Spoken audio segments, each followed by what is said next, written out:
El día de hoy vamos a ver los pronósticos afectados por la variación estacional. Es decir, el objetivo de nuestro tema es determinar cómo hacer los pronósticos para una serie de tiempo temporal que tiene un componente de tendencia y un componente estacional, o bien que contiene a ambos, tal como se observa en la gráfica del lado derecho, donde nosotros tenemos tanto el componente estacional como la tendencia. Es importante entonces recordar cuáles son los componentes de las series de tiempo. La primera de ellas es la tendencia, determinada por la letra T, y se define como el movimiento gradual hacia arriba o hacia abajo de los datos en el tiempo. El componente número 2 es la estacionalidad y está determinada por la letra S, y es el patrón de la fluctuación de la demanda arriba o abajo de la recta de tendencia que se repite a intervalos regulares.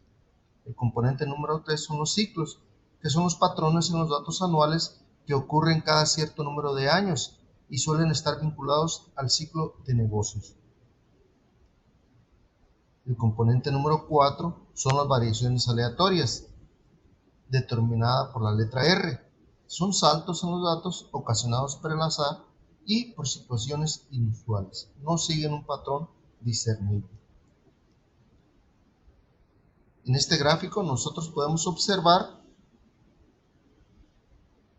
los componentes estacionales y el componente de la tendencia. Observamos que se grafican 4 años en el tiempo y tenemos también la demanda del producto o servicio en el eje de las Y. También observamos la demanda promedio. Para poder calcular las series de tiempo, pero ajustadas por la estacionalidad o por los componentes de las series de tiempo, tenemos dos modelos. Uno de ellos es el modelo multiplicativo y supone que la demanda es el producto de las 4 componentes. Es decir, debemos de multiplicar la tendencia, la estacionalidad, el componente aleatorio y los ciclos. El otro modelo es el aditivo y en este caso suma los componentes para dar una estimación. Es decir, sumamos la tendencia, la estacionalidad, los ciclos y el componente aleatorio. En esta gráfica nosotros observamos cómo se comporta la variación estacional a través de los años. En este caso no tenemos un componente de tendencia. Es decir, la variación estacional implica patrones de cambio en el lapso de un año que tienden a repetirse de manera anual. Por ejemplo, un médico puede esperar un aumento sustancial en el número de casos de gripe en cada invierno y de afectados de tifoidea cada verano. El componente estacional es importante considerarlo en los pronósticos, ya que nos permiten poder comparar 2 años diferentes en actividades comerciales o económicas, pero siempre considerando lo que es el componente de la estacionalidad.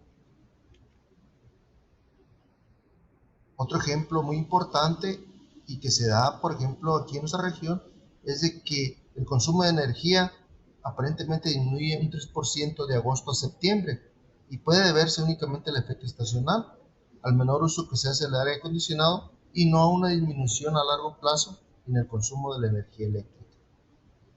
En realidad, una vez que se hace el ajuste estacional, es posible que incluso se encuentre que el consumo de energía eléctrica haya aumentado. Entonces, ¿qué es el efecto estacional? ¿O cómo desestacionalizamos nosotros una serie de tiempo? Bueno, pues únicamente eliminamos ese efecto estacional de la serie de tiempo. A esto se le denomina desestacionalización de la serie de tiempo, lo cual nos permite que las comparaciones entre dos periodos sean útiles y nos ayude a identificar la existencia de tendencias. ¿Cuál es el procedimiento para desestacionalizar una serie? Bueno, el procedimiento es primero calcular los índices estacionales y usarlos para desestacionalizar los datos. Segundo, si se observa alguna tendencia, se debe estimar el componente de tendencia aplicando el análisis de regresión.